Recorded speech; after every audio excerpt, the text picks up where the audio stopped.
present today's program in French and English with subtitles in Chinese, English, Korean, Arabic, Persian, all axes or Vietnamese, Russian, Bulgarian, Hindi, Japanese, Indonesian, Thai, Croatian, Portuguese, Hungarian, Italian, Spanish, French and German.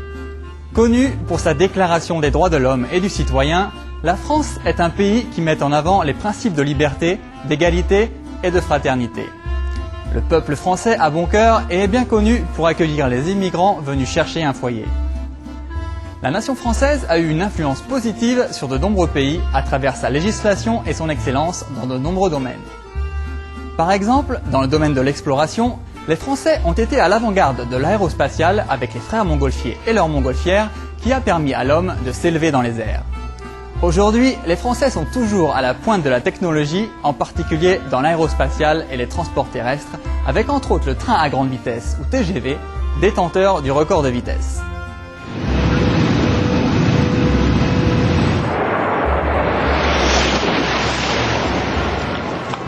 Nous devons aussi le cinéma à Léon Bouly et la photo couleur aux frères Lumière.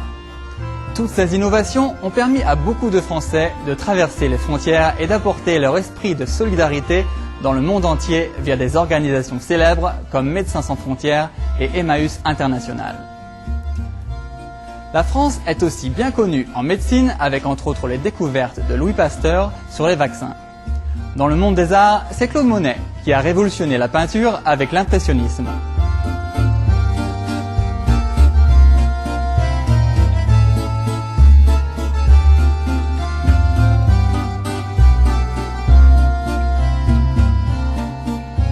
On ne peut bien sûr pas parler de la France sans mentionner la haute couture, la gastronomie et le savoir-vivre qui ont fait de ce pays une destination touristique romantique. La France est aussi une terre de paysages variés qui s'étendent depuis la côte atlantique jusqu'à la Méditerranée, en passant par le Jura et les Alpes dont le plus haut sommet, le Mont Blanc, avec ses 4808 mètres, est aussi le toit de l'Europe. Au cours de sa tournée mondiale de conférences en 1993, le maître suprême Qinghai a gracieusement accepté de se rendre dans cet ancien pays de romance et d'histoire colorée pour partager sa sagesse et sa connaissance de la vérité. En août 2007, le maître suprême Qinghai est revenu en France pour un séminaire avec les membres de notre association. Nous vous invitons à présent à suivre la discussion suivante entre le maître suprême Qinghai et les membres de notre association intitulée « L'histoire du roi indien légendaire Janak ». C'était à Paris, en France, en décembre 2007.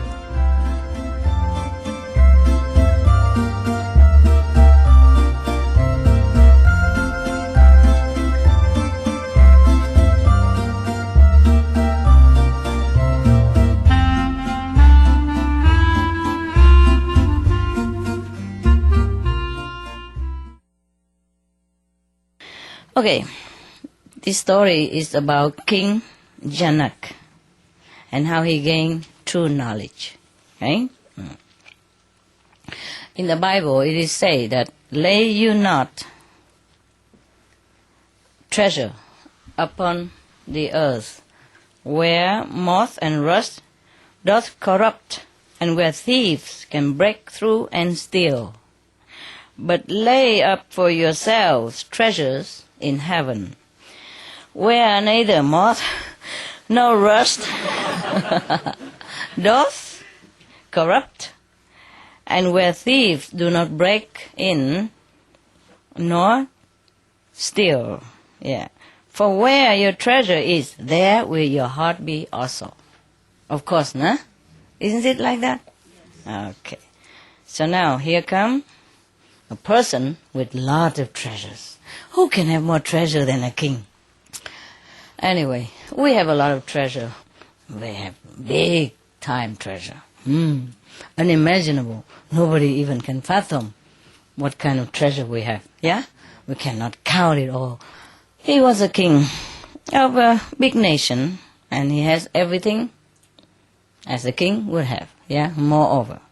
But he is very lonely inside his heart, and he feels very empty. For all the treasures he has, he feels empty in his heart.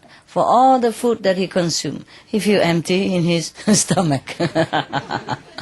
In Chinese, people say, 大肚量, huh? 宰相肚里可生船. All right. And now, so he was very, very anxious to know the universal truth. Yeah, but he doesn't know whom to ask. He doesn't know any master worthy of his trust, to impart to him the truth of the universe. So what did he do? He ordered his subordinate to bring out 1,000 cows and maybe 20,000 US dollars hanging on the horn of each of them, and go all over the town, showing to everybody, saying that the King Janak would confer all these cows and the money on their horns to whomever can impart to him the truth, the knowledge of the universe. Poor guy. He should have come to us. And he could even keep the cow. And all the $20,000 on each horn of them, right? Or he could give it to charity, we don't mind, but we wouldn't take any of his cows. We are vegetarian, right? So many of the Pandit, the learned men, gather all together in the king court, and try to outwit each other for the cow's sake. All right, 1 month long it lasted. And okay, there's nothing much, and the king feel very, very bored and tired of listening to all this blah blah. And then he promised, okay, another 1,000 cows to anyone who give him true knowledge at all. Because he wasn't satisfied with the first cow discussion. And then there was a yogi, a scholar. His name is Yagyavagya. He was such very famous scholar and very renowned yogi, He could expound all the doctrines that there was at that time available. But he was unable to impart the true knowledge to the king. Despite his knowledge of all the scriptures that available at that time, he could not give the king the true knowledge. Just the knowledge from book. Whatever the king wants to know about which scripture, what book, he immediately know about it. He can even tell by heart which page, and what the meaning of all that, according to the dictionary perhaps, But he cannot give the king the true inner knowledge. The inner vision, the inner direct wisdom, the way you guys have. My God, what lucky people. Yeah.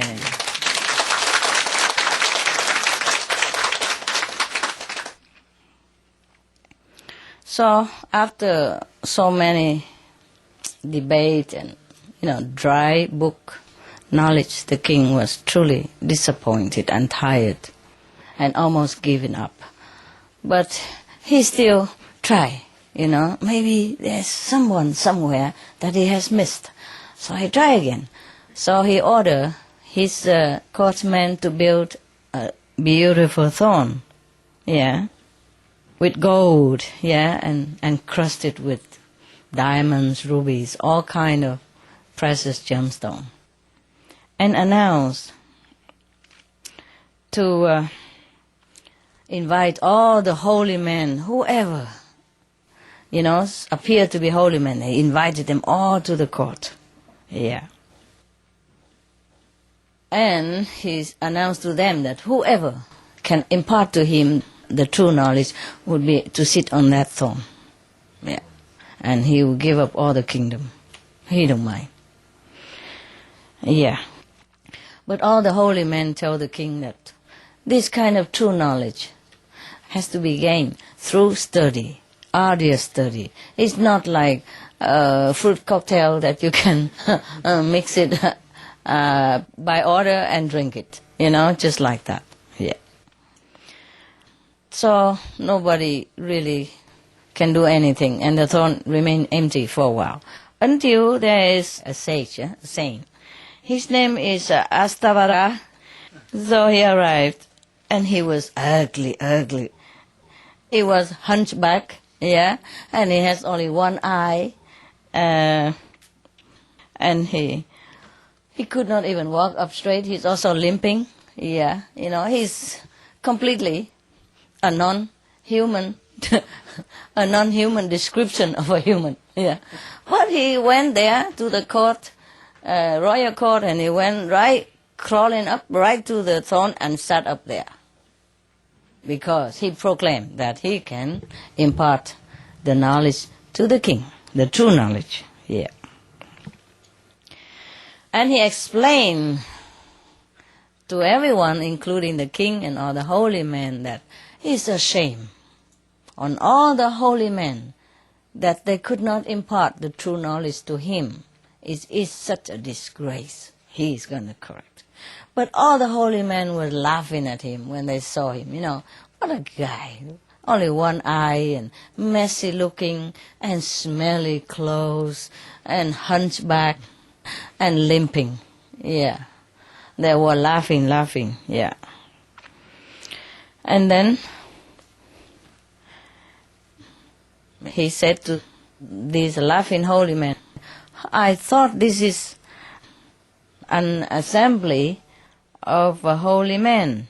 Yeah, but it seems that, like cobblers, you look at the body and not the soul. And he turned to the king and said, do you want a true knowledge or not? Do you want the true knowledge or not? So the king said, yes, I do want your holiness. Please impart it to me. So the hunchback sage said to him, my liege, there is a price to pay for it, however. What will you give me?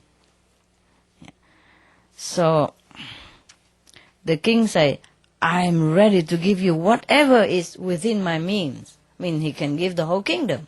Yes. So the sage said to him, I shall not ask you for anything beyond your means. I want 3 things only from you. Okay.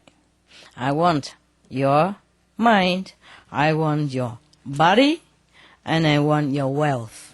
He doesn't want much. Wow. Just the wealth. Just the body. And just the mind. Oh, the King Janak thought for a moment and said, you can have them all. No. The sage Astavara said to the king, I'm warning you, you think again, my liege. Yeah. So the king replied quickly this time, I have thought over already. The sage asked again, are you sure? The king said, I am sure. Listen, my liege.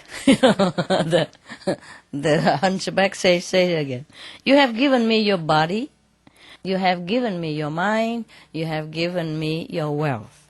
Now I am their owner now. Yeah?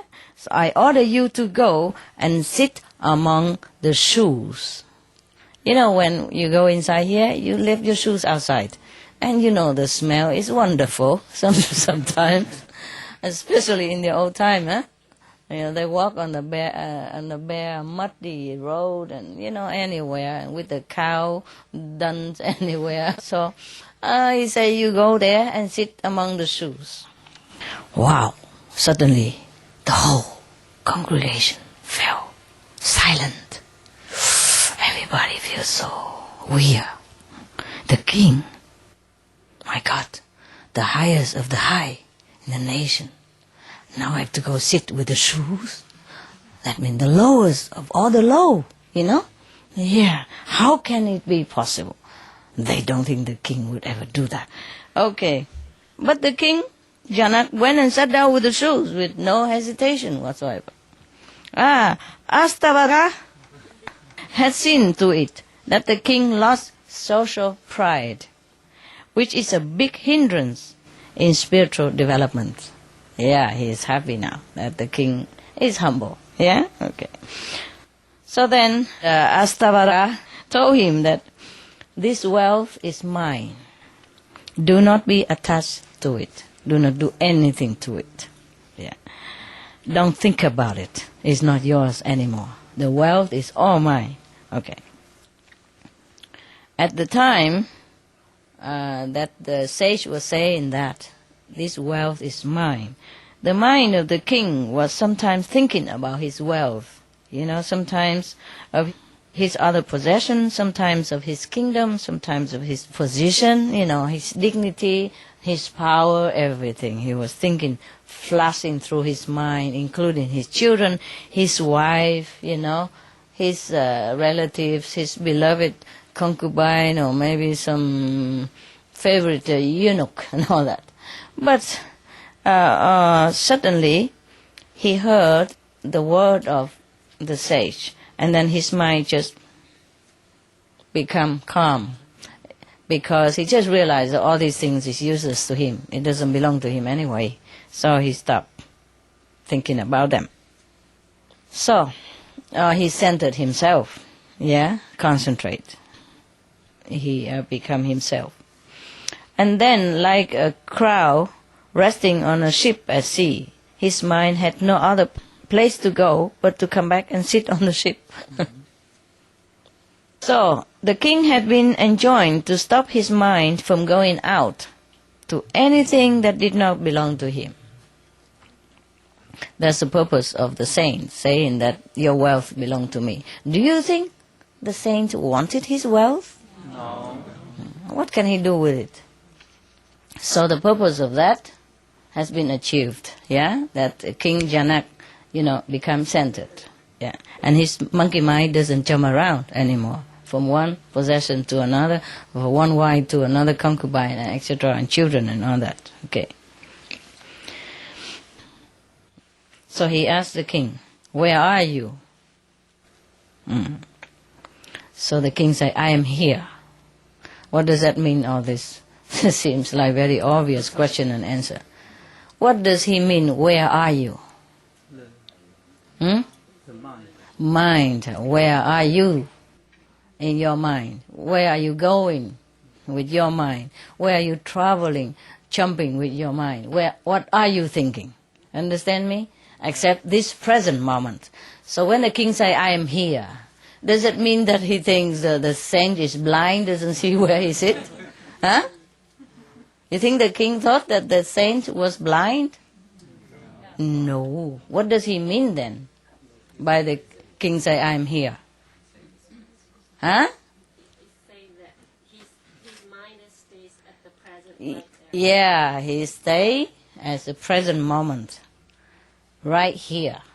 Not wandering around, not thinking about any other thing except this present moment and this present place. Okay? Good.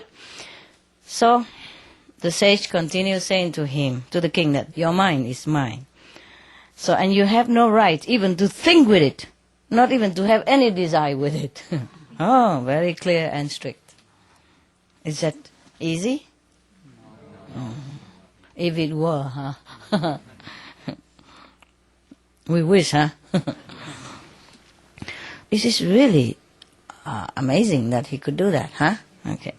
But probably it took a good master like him, and it took a real, sincere desire for the true knowledge, for the king to do that. So when Janak complied and withdrew his entire attention from outside and from his body up to the eyes, up to the eyes, the sage, with his spiritual strength, immediately opened his inner eye, with the result that the king's soul went up to higher realms. We all know that, huh? At the time of initiation, it did happen.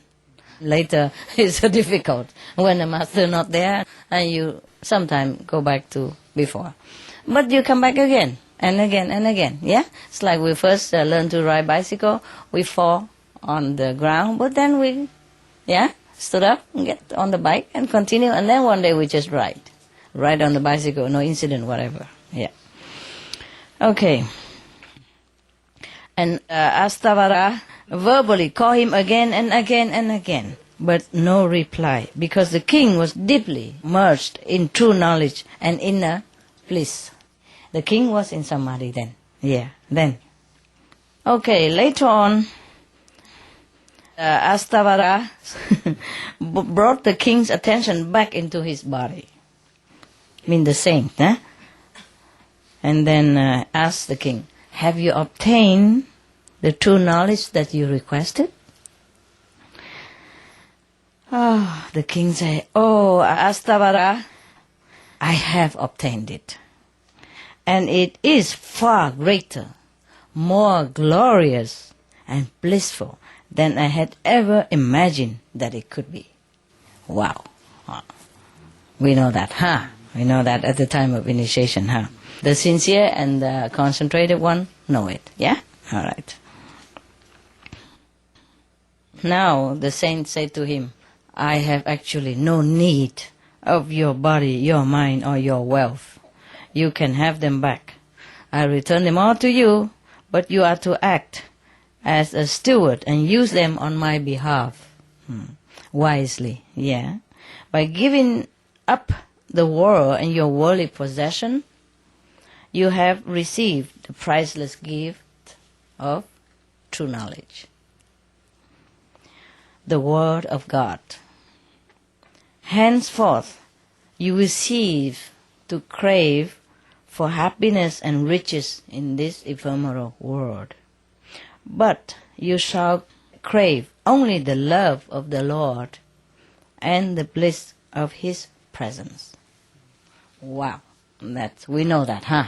Just exactly like you feel, right? Okay, very good.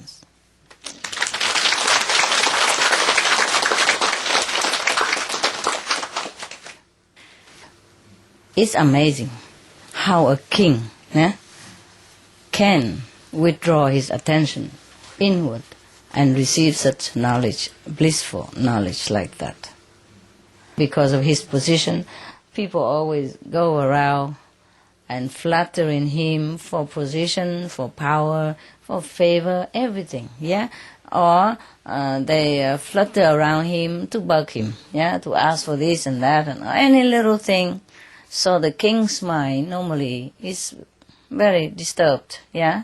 If not arrogant, at least very disturbed and busy, occupied. But this king, he must have been a saint in the past lives, yeah? And in this lifetime, he must have been really, sincerely yearning to know God. And that's how it happened. And also, because of a true master, yeah?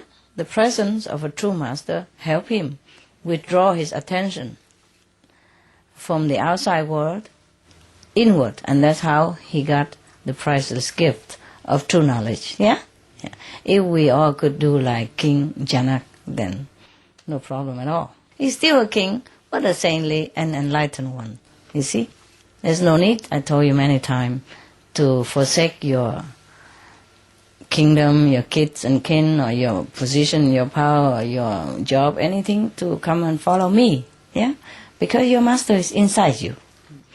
In fact, you're not following me, you follow yourself. Yeah?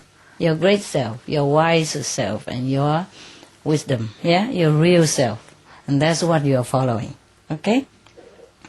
I'm showing you the path of self-mastering. Yeah? So you're following yourself.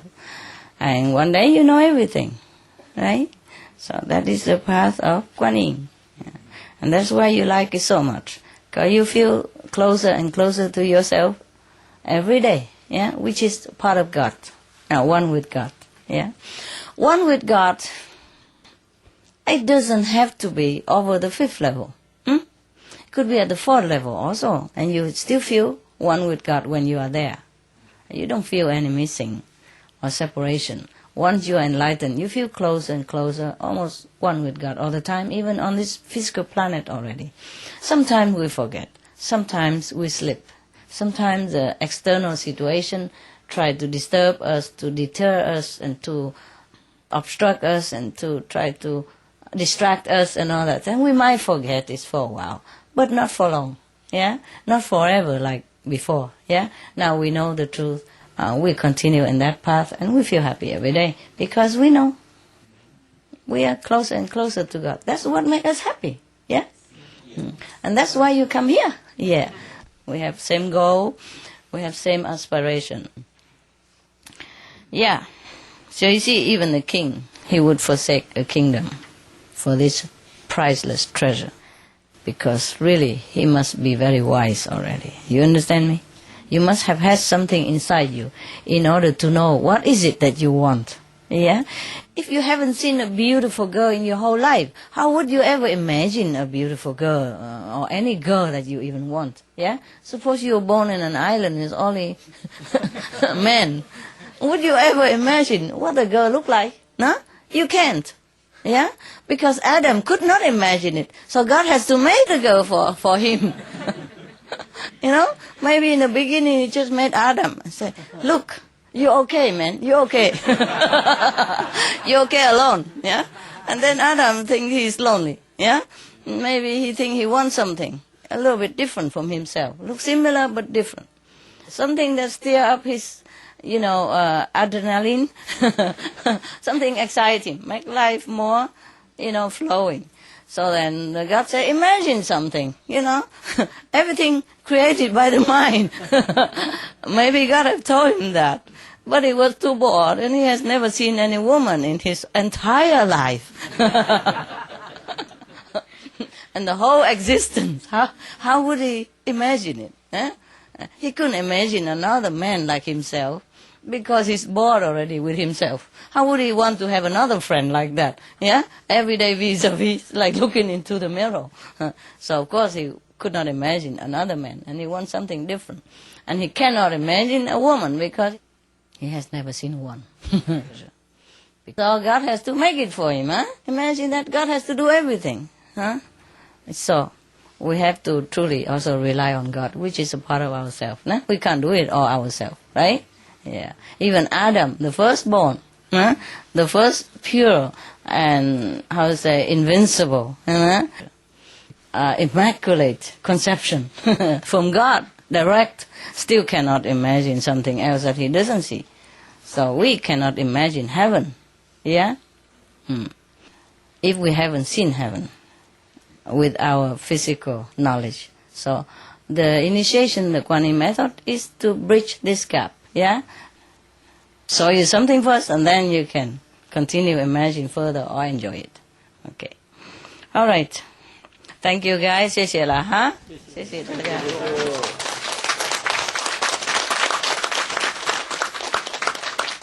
谢谢大家这几年啊，忠心耿耿哈，拥护到底哈，坚持到底哈。Yeah, and you are better. I mean, progress, improve. Yes, all the time miracles. Yeah, I know. Because you believe in miracles. Yes.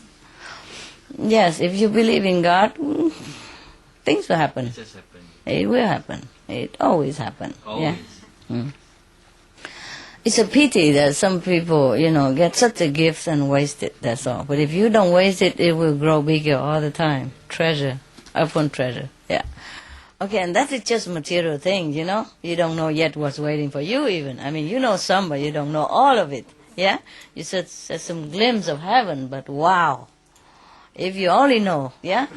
Because if you really know what heaven, the whole thing about heaven and what's waiting for you after initiation, oh man, you will not want to do anything anymore.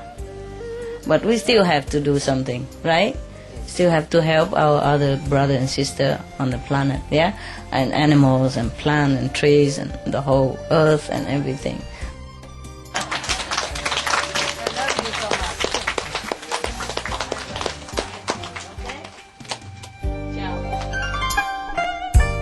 Ce fut un honneur de vous avoir parmi nous aujourd'hui dans Entre Maîtres et Disciples. Rendez-vous à nouveau demain pour une nouvelle conférence intitulée « La requête de Brahma pour le Dharma ». Restez avec nous sur Supreme Master Television Nous vous souhaitons beaucoup de sagesse et d'inspiration tout au long de votre voyage dans cette vie. We are honored to have you with us today on Between Master and Disciple. Please tune in again tomorrow for a new lecture entitled Brahma's Request for the Dharma. Please stay tuned to Supreme Master Television. We wish you great wisdom and insight as you journey through life.